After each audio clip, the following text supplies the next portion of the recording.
aujourd'hui, Photoshop, on parle d'animation. Alors, on va voir deux types d'animation, soit avec une image de départ puis une image d'arrivée. D'abord, on va ouvrir dans notre fichier. En fait, j'ai créé un nouveau fichier qui mesure, là, pour vous montrer, là, 750 par 256. Comme c'est des images de... Oui, ça devrait être correct. On va voir comment ça va s'importer. Donc, j'ai déjà ouvert le fichier. En fait, c'est pour vous montrer de nouveau où aller créer un nouveau document. Maintenant, je vais importer mes icônes. Les icônes que vous allez avoir, en fait, c'est... moi, je fais importer, incorporer. C'est dans le dossier du 26 avril. Vous avez des icônes. Alors, je vais choisir 3 icônes de logiciel. Je vais prendre Photoshop. Ici, je vais faire Entrer pour accepter. Je ne veux pas remodifier la dimension parce qu'on a vu les, euh, les points d'ancrage puis tout ça autour. Je vais prendre un design ici. Donc ici, je peux agrandir ou réduire, mais 256, c'est ce que je veux. Alors, je reste ça comme ça. Je fais entrer pour libérer. Puis on voit que ça crée un genre de calque vectoriel qu'on va supprimer tout à l'heure, comme j'ai déjà mentionné. Alors, on va faire un dernier importer incorporer ici, qui va être Illustrator, comme c'est ici. Et je fais entrer. Et maintenant, oui, je vais plutôt aller ici chercher, pixeliser le calque. Je clique dans la zone extrême droite, pixeliser le calque. Je n'ai pas besoin d'avoir de vectoriel pour ces calques-là. De toute façon, c'est des PNG, là. Alors, ça, c'est une préférence qu'on a dans Photoshop, là, si on veut retirer le fait que quand on importe et on incorpore un fichier, que ça crée un fichier, un objet dynamique, en fait. Alors, le petit symbole qui apparaît dans le coin en bas à droite, ça veut dire objet dynamique, ou Smart Object, si vous avez une version anglaise. Maintenant que c'est comme ça ici, moi, je vais me positionner avec le premier icône ici. Je m'ajuste, ça se peut qu'il manque un petit peu d'espace ici. Ouais, comme ça ici. Je vais juste faire la petite flèche comme ça ici, celle-là ici aussi. Donc, on voit qu'il manque un petit peu de largeur. C'est 750, puis ça, c'est 256. Il manque 18 points. Donc, on va faire un petit rappel sur taille de la zone de travail, où là, j'ai 750 pixels, puis il me faut 768. Alors, je vais taper 68 comme ça ici, et ça devrait faire la largeur de mes trois icônes.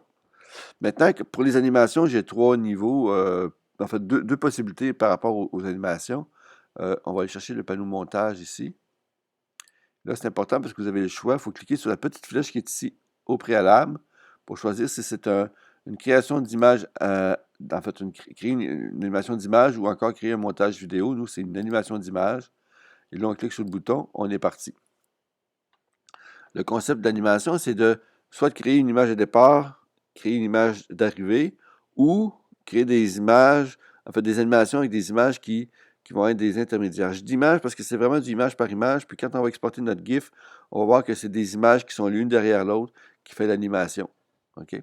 Alors, si je prends ça ici, mettons que je décide l'animation de base où j'ai une image de départ, une image d'arrivée. Donc, cette image-là, on s'entend pour dire que le AI va être ici.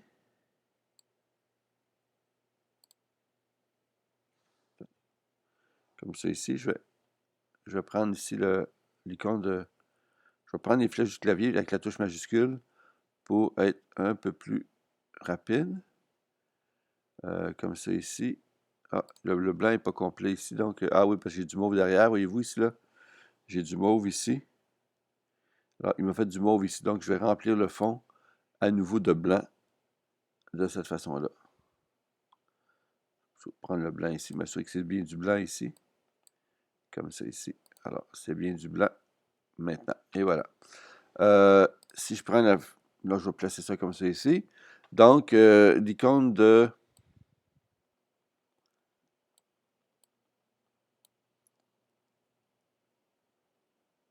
InDesign dans le coin ici, puis Photoshop va aller en haut.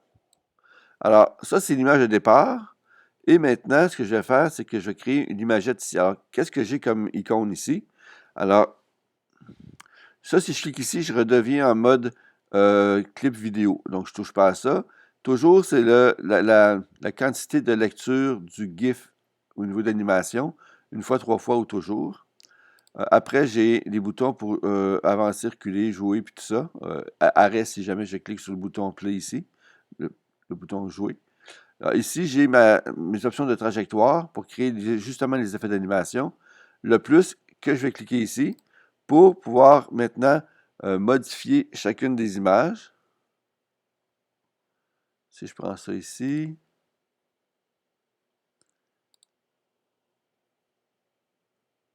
Donc, là, j'écris mon image comme ça ici. Celle-là, comme ça ici.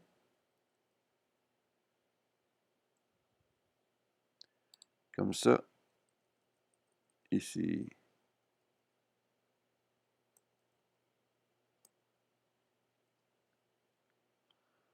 Et il manque un petit peu pour InDesign, comme ça ici.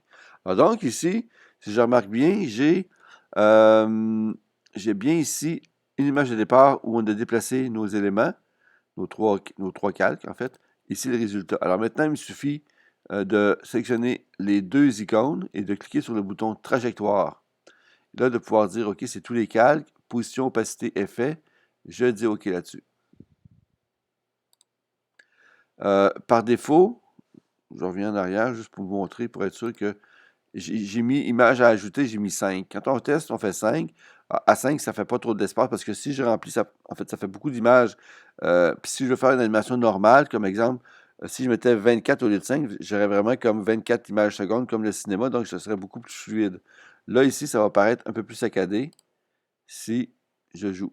Là, comme c'est marqué toujours, ben, il va jouer continuellement comme ça quand je vais l'exporter en vidéo. OK? Alors, c'est un peu psychédélique et c'est extrêmement rapide, donc je vais l'arrêter. Là, je pourrais dire ici, donner un délai de plus, mettons, de 2 secondes, puis 2 secondes. Non, au début, je vais laisser 2 secondes aussi au début, tiens, justement. Ça pourrait faire un 2 secondes comme ça ici. Alors, quand je vais faire play, il pourrait y avoir un message ici. Après ça, oups, on tombe de 2 secondes.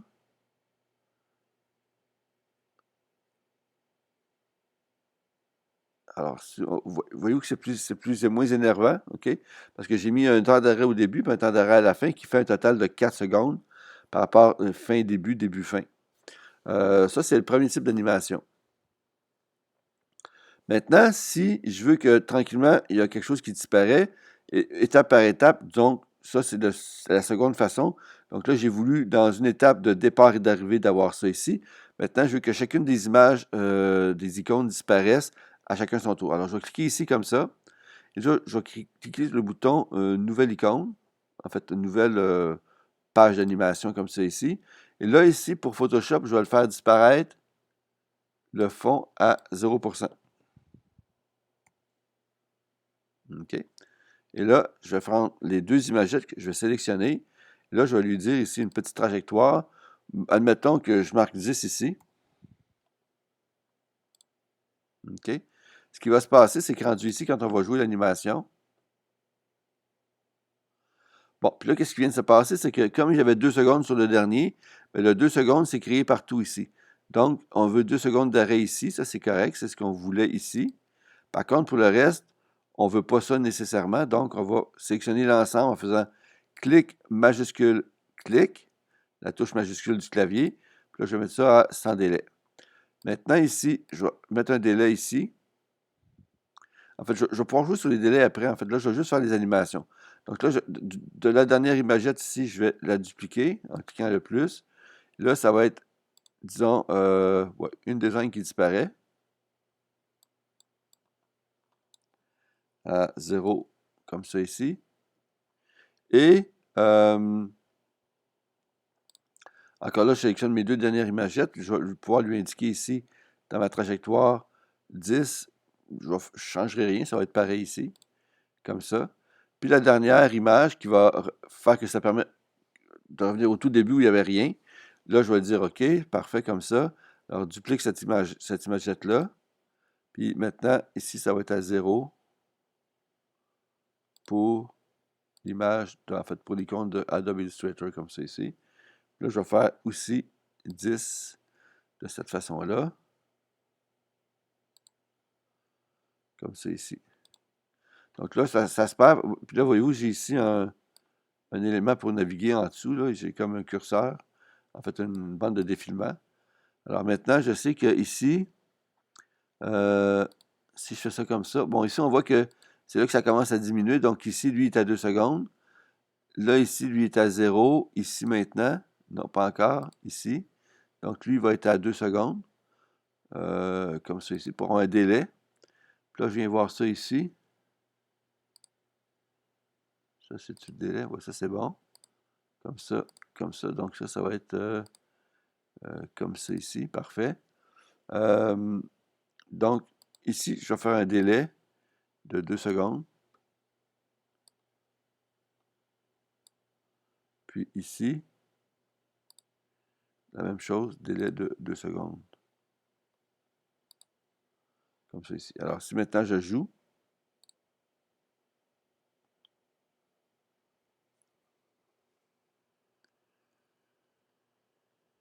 et voilà.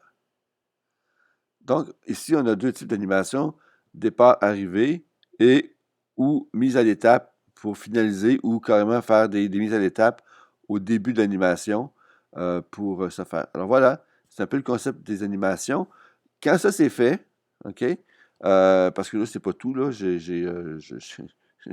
ça c'est un fichier PSD, alors ça ne marche pas vraiment, donc il faut aller dans, selon vos versions, dans Fichier, exporter pour le web, qui apparaît à peu près ici, dans cette section-ci. Ou sinon, si vous avez une version récente, ça va être exportation pour le web hérité.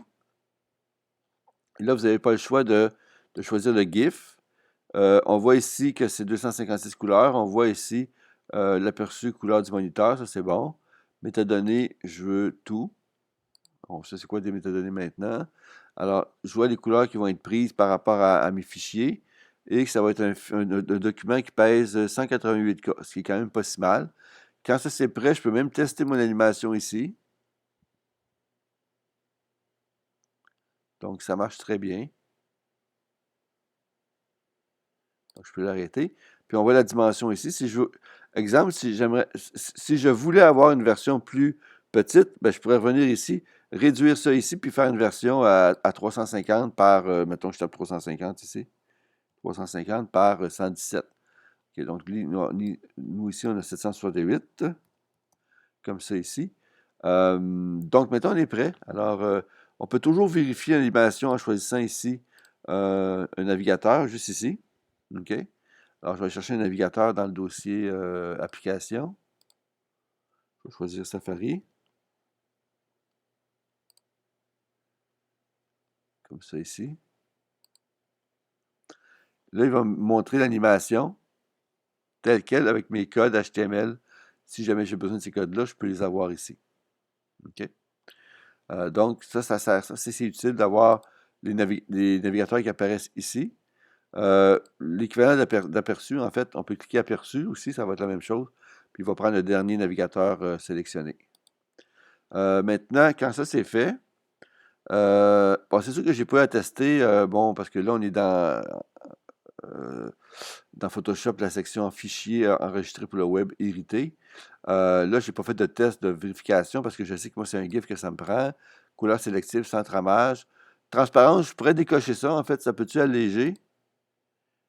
Non, ça le rend plus pesant de 1K. Alors, si vous regardez bien ici, OK. Alors, si je clique transparence effacer, ça enlève, en fait, j'ai 1K de plus. Alors, bref, j'ai pas beaucoup d'avantages à le faire. Mettons, quand c'est fait, je fais enregistrer en GIF. Alors, je vais l'appeler ici icône. Adobe. C'est ici que je vais mettre sur le bureau. Et maintenant, comme ça c'est bien nommé, icône Adobe, pas d'accent, pas de virgule, pas rien. Enregistrer. Alors voilà, c'est comme ça que du tout début, on crée des animations, soit simples, départ-arrivée, ou encore avec des points d'arrêt, et qu'on enregistre via le menu Fichier, enregistrer pour le web, ou dans Exportation, enregistrer pour le web, hérité. Et voilà, c'est à votre tour d'essayer, à votre tour de vous amuser.